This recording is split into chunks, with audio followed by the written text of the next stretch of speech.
Hey guys, my name is Simon and I'm a solo game developer. I recently worked on a game called Screen Space, a territory-based 2D shooter you can play with your friends.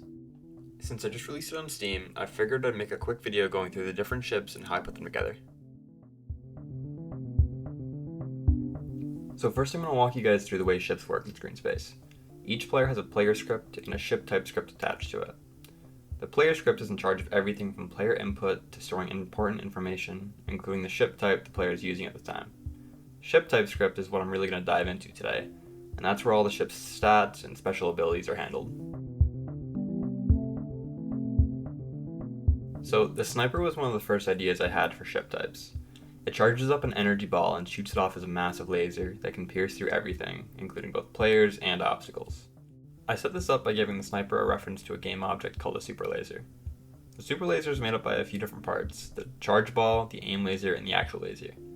It works by charging the ball up over a brief period while sparks fly off of it, before sending a massive laser in the direction the player is facing, destroying everything in its path. First, the charge ball is just a circle sprite with a particle system I created attached to it. When the player fires, a coroutine called charge ball effect starts. As the ball begins to expand, I calculate the actual size of the charge ball by lerping between the start value and the target value. Once I have that, I apply a slight shake to the size of the ball to make the growth feel erratic and make the charge up feel like there's some power behind it. Once the charge is complete, I disable the charge ball and the aim laser, and I start the coroutine in charge of the laser. The laser has two main stages. One where the laser first shoots and expands quickly, and another where the laser shrinks and fades. Once the first stage starts, the laser object becomes enabled and collision is activated. After the laser expands to its max width, it starts to shrink and fade out before destroying itself. Next, I worked on some visual and audio effects for the super laser. To start, I added controller vibration on both charging and firing the laser. Then I built a camera shake manager that shakes the camera around before returning it to its starting position. I figured I'd need this later, so I made it accessible from any script as a singleton. Finally, I hopped into Pro Tools to design the sound of the laser. The sound is made up of two different pieces, one for charging and one for firing. For the charging sound, I used a combination of a few saw sounds layered on top of each other along with a pitch bend upwards to make it feel super synthy and like it's really gaining some power. As the laser shoots, the fire sound plays. I mix some percussion with the saw sounds from earlier to get that punchy feel, and then I slap some reverb on both of those sounds to get this.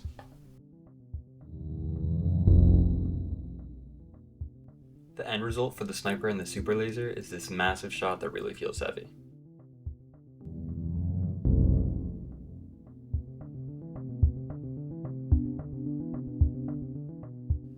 Next up was probably my favorite ship to work on, which was the bomber. The bomber launches bombs that explode on impact with both players and lasers. The implementation was actually pretty simple. I give the ship a reference to a bomb object that instantiates moving in the direction the player is facing. The only meat there is to the script is the token system that keeps track of how many bombs the bomber has left to toss, and is pretty lightweight. Each token regenerates one at a time after a bomb is launched. The system allows the player to toss multiple bombs at once if they want, so they don't have to wait for a cooldown if they have some bombs saved up. A lot of the actual functionality for the bomber is in the bomb script. If the bomb isn't hit, it waits until the cooldown is done before exploding. If it comes into contact with a player or a laser, the bomb explodes right away.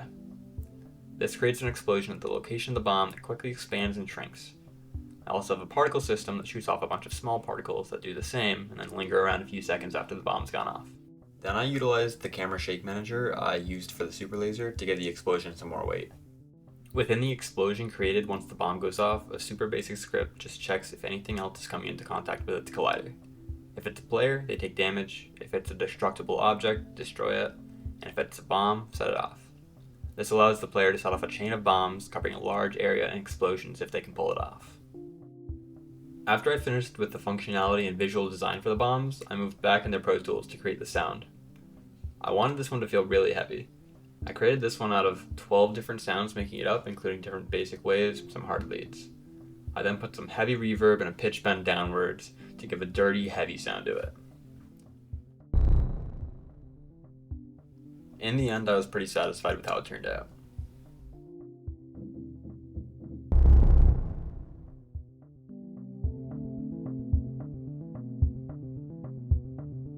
The gunner was the first ship I ended up implementing since it's pretty simple. It shoots a barrage of lasers in a cone in front of the player. Implementation for the gunner's ability is pretty similar to the way I implemented regular lasers. Each player has their own group of lasers I create right as the ship's created. This is a method called object pooling that helps to improve performance by not requiring the creation of a new laser every time a player shoots, or the destruction of a laser whenever a laser goes off screen. I can just set each laser as inactive and turn collision off and the sprite off while waiting for it to be used again. The idea and implementation is very similar for the gunner's ability. I just run a coroutine that does all the shooting automatically over a period of time. I get a random angle, convert that into a direction, and finally call the laser's shoot method, which just sets it as active and enables collision in the sprite renderer. Then the laser's update method does the rest of the work, updating the position of the laser over time before setting it inactive after it's gone off screen. The visual and audio design for the ship was actually pretty simple. It doesn't do anything that wasn't already in the game. The shoot sound is played every time a new laser is fired, and lasers were already implemented. They're just a moving sprite with a box collider attached that checks for collisions with a player. The sound for the laser is actually also pretty simple. It's just a few different waves layered on top of each other. The final result was this simple but effective barrage effect.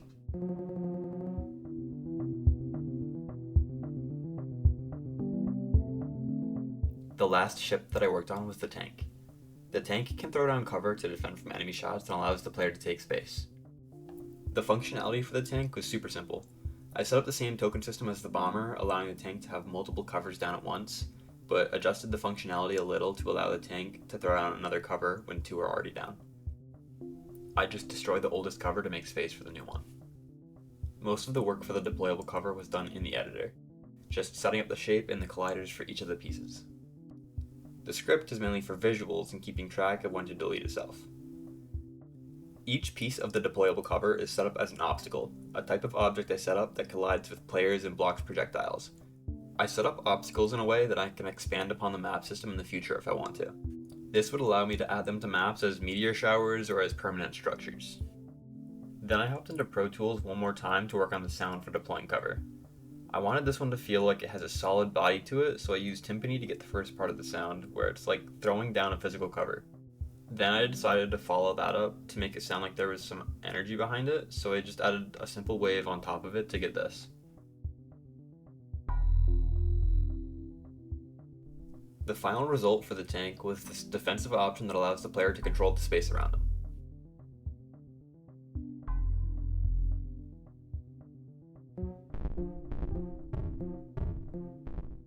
I think the end product of all the ships is pretty balanced and fun, making a bunch of different playstyles viable. But anyways, Screenspace is available now on Steam, so go check it out through the link in the description. If you want to see more devlog videos, leave a like and comment on what you might want to see.